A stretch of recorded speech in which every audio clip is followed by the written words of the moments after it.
Salut les amis, c'est Sofiane, on se retrouve pour un nouvel épisode du podcast. C'est en forgeant qu'on devient forgeron et c'est en galérant qu'on devient humoriste. Voici Galère d'humoriste avec aujourd'hui Antoine Luciardi.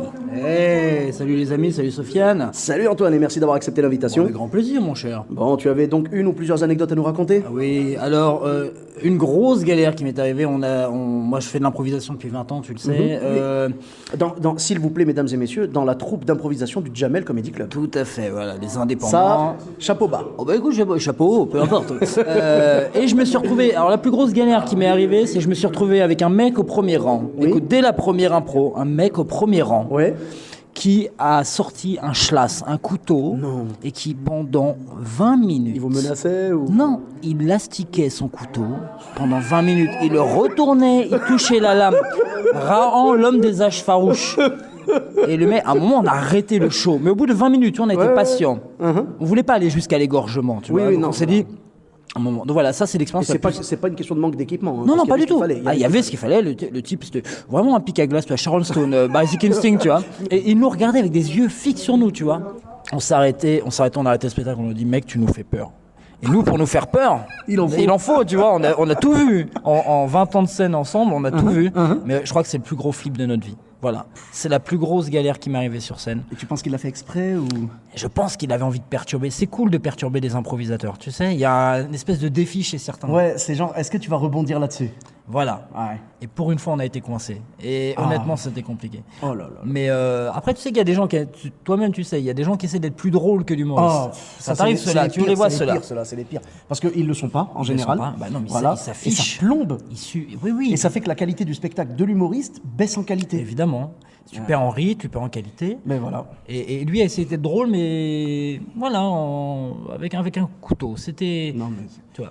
C'est ça, tu vois, ça flingue le spectacle. Les gens après font plus attention au mec qu'au spectacle. C'est vraiment dommage. Exactement. C'est vraiment dommage. Les types qui essayent de jouer les coqueluches, voilà. Et ça, en général d'ailleurs, ces types-là, on arrive à les contenir la plupart du temps, mais là, écoute, il est trop loin.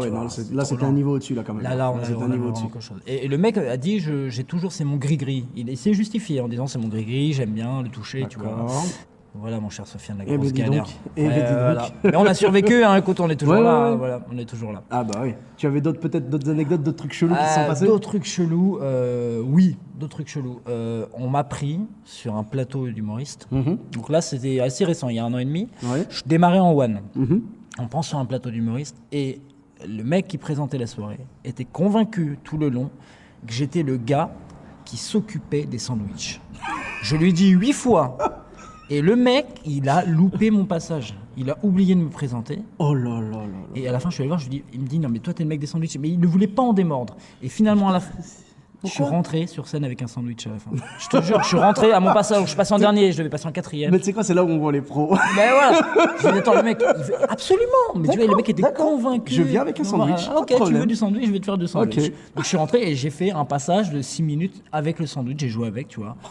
Mais tu vois, les mecs convaincus que t'es un homme sandwich. Mais parce qu'en plus, mais parce qu'en plus, quand on te voit, il y a rien qui indique sandwich. Tu vois, à la limite, moi, si on me voit, tu sais, moi, je suis un peu, on va dire, généreux et confortable, tu vois. Donc, si on me voit, on peut se dire, le mec, il gère la bouffe. Ouais, moi, je suis corporellement radin. On est d'accord. Non, mais toi et moi, on est l'opposé. C'est cool, on est vraiment cool, l'opposé. Donc, c'est pour ça. Mais pourquoi? Pourquoi, je sais pas. Et puis surtout, quel intérêt tu aurais à mentir? Ouais, mais je crois qu'à mon effet, il m'a pris pour un emploi aidé. Tu vois, j'étais pas très en forme, j'avais une tête bizarre, j'étais un peu fatigué. Je pense qu'il m'a pris pour un emploi aidé. Tu sais, un mec qui était en contrat de réinsertion. Ouais, mais quel intérêt t'aurais à dire, je ne suis pas le mec des sandwichs? Ah oui, c'est ça. Tu vois, très bizarre. Et voilà, le mec, 5 fois, je suis allé voir, tu sais, je passe, je suis humoriste. Et en fait, ils avaient oublié de me mettre sur les listes aussi. Donc ça jouait. Mais t'étais pas dans le line-up, ouais. J'étais pas dans le line-up. Ah, voilà. Ça arrive malheureusement des fois. Ils te mettent pas dans le line-up et malheureusement, ben voilà, quand tu te retrouves un peu sur le carreau, des fois, t'as pas droit. Des fois, t'as limite pas le droit de jouer autant que les autres. C'est ça. On te dit ça, on te dit t'es pas dans le line-up, bah, tu feras 6 minutes au lieu de 10. Ouais, voilà, t'as un petit peu le mouton noir de la soirée. Bon. En tout cas, merci beaucoup. Merci. Avec grand plaisir, franchement, c'était un plaisir de t'avoir dans cet épisode. Donc, raconte-nous un petit peu où est-ce qu'on peut te retrouver.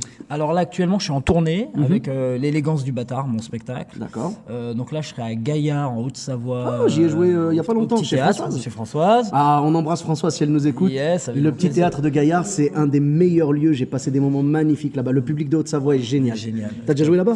J'ai joué en festival en Haute-Savoie, donc pas très loin. Ah, tu vas adorer le petit théâtre. Voilà, c'est intimiste, c'est parfait. Il paraît que c'est top. voilà, je vais être à Agen au Contrepoint. Oui, Contrepoint, chez Fred et Henri, qu'on voilà. embrasse.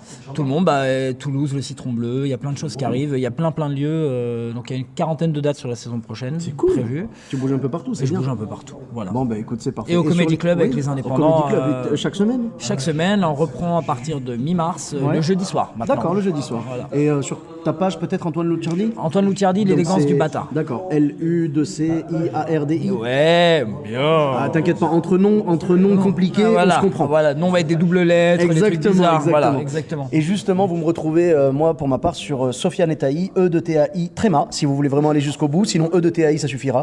Donc, sur YouTube, Twitter, Facebook et Instagram. Je vous dis à très bientôt. N'hésitez pas à laisser une note sur 5 étoiles et un commentaire. Abonnez-vous au podcast, parlez-en autour de vous. Bis à tous, même à toi là-bas.